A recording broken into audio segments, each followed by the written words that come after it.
রাত পোহালেই উঠে যাচ্ছে গভীর সমুদ্রে মাছ ধরতে যাওয়ার নিষেধাজ্ঞা। ইলিশের সন্ধানে গভীর সমুদ্রে পাড়ি দেবে সুন্দরবনের হাজার হাজার মৎস্যজীবী ট্রলার। আর তাই শেষ মুহূর্তে দিনরাত এক করে সমস্ত প্রস্তুতি সেরে নিচ্ছে মৎস্যজীবীরা।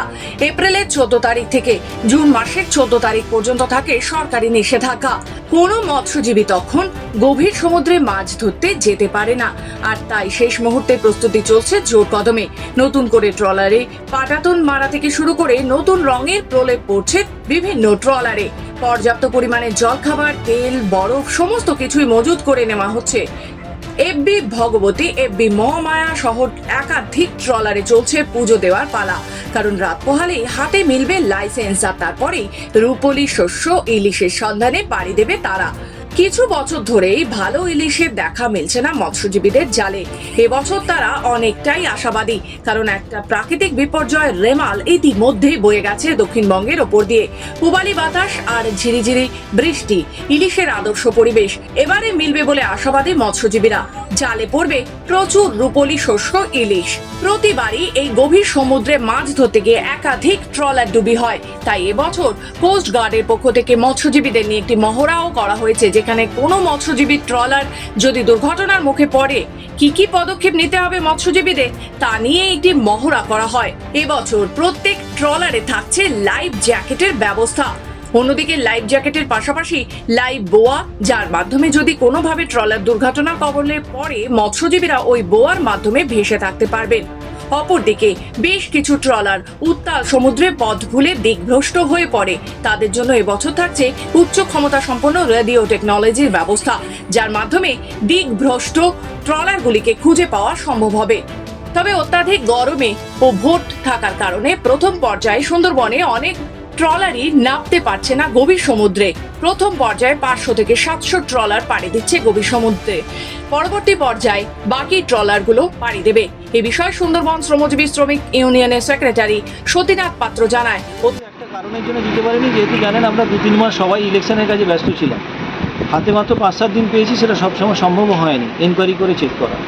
তো স্বাভাবিকভাবে আমরা গ্রাসরুট লেভেল থেকে ব্লক লেভেল থেকে আসছি। এফবিদের সঙ্গে সঙ্গে যারা অ্যাপ্লিকেশানগুলো জমা দিচ্ছে ওরা আন্ডারটেকিংভাবে দিয়ে দিচ্ছে যে আমরা সরকারের নিয়ম মেনে আমাদের যে লাইফ সেভিং বা যা যা থাকে সেটা থাকবে, ইন্স্যুরেন্সের কপি থাকবে, বোর্ডগুলো ঠিকমতো থাকবে, সেই মতোগুলো ওরা আন্ডারটেকিং করে দিচ্ছে। আমরা সেই মতো করে এটার উপর বেস করে আমরা ছেড়ে দিচ্ছি এবং পরে আমরা স্পট ভেরিফিকেশান করবো, চেক করবো। তারপরে যদি কেউ এই তথ্যের ভুল কিছু দিয়ে থাকে তাহলে আইনানুগ যা ব্যবস্থা নেওয়া যায়। কত ট্রলার যাচ্ছে স্যার? দেখুন, তথ্য হিসাবে তো এই মুহূর্তে বলা যাবে না, তবে প্রাথমিকভাবে 350-400 মতো ট্রলার নামবে যারা মূলত ইলিশ ধরে তারা। অত্যাধিক গরম ও ভোটের জন্য অনেক মৎস্যজীবী ভোট দিতে বাড়িতে চলে গেছে।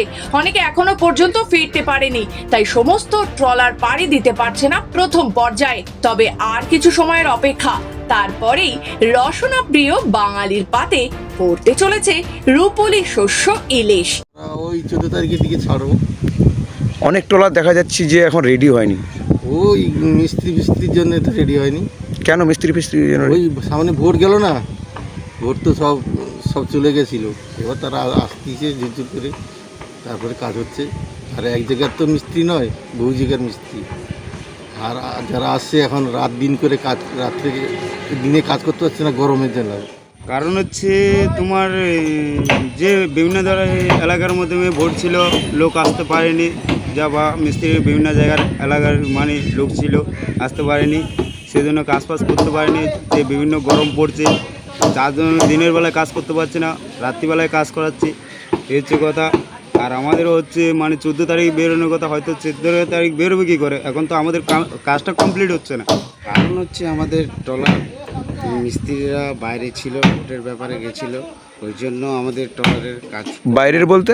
বাইরের মিস্ত্রি ছিল, তাদের ভোট ছিল, ভোটের জন্য তারা বাড়িতে গেছিলো ভোট দিতে, ওই জন্য আমাদের কাজ তুলতে পারিনি।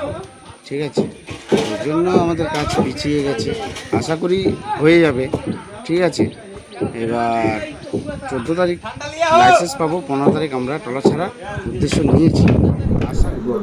হ্যাঁ, ওই দক্ষিণ সুন্দরবনে প্রায় 2500 ট্রলারের উপরই ছোট বড় করে সমুদ্রে যাওয়ার কথা, কিন্তু এবছরে দেখা গেছে যে বেশ কিছু ট্রলারের এখনও কাজকর্ম শেষ করে উঠতে পারেনি। কারণটা কি, এই ভোটের জন্য অন্য অন্য জেলাগুলো থেকে যেসব শ্রমিকরা আছে বা মিস্ত্রিরা আছে তারা কাজ শেষ করতে পারেনি এবং বাড়িতে ভোট দিতে গিয়েও যেমন হয় ওরা ফিরতে পারেননি ঠিক সময় মতো। আর তারপরেও প্রচণ্ড গরমে সবার কাজ করতে অসুবিধা হয়েছিল, এই জন্যে কাজটা আমাদের কিছু পিছিয়ে গেছে এবং বেশ কিছু ট্রলার এখন নির্দিষ্ট দিনে 15ই জুন বেরোতে পারবে না হয়তো। উত্তর 24 পরগনা থেকে অরিজিৎ মণ্ডলের রিপোর্ট, খবর বাংলা।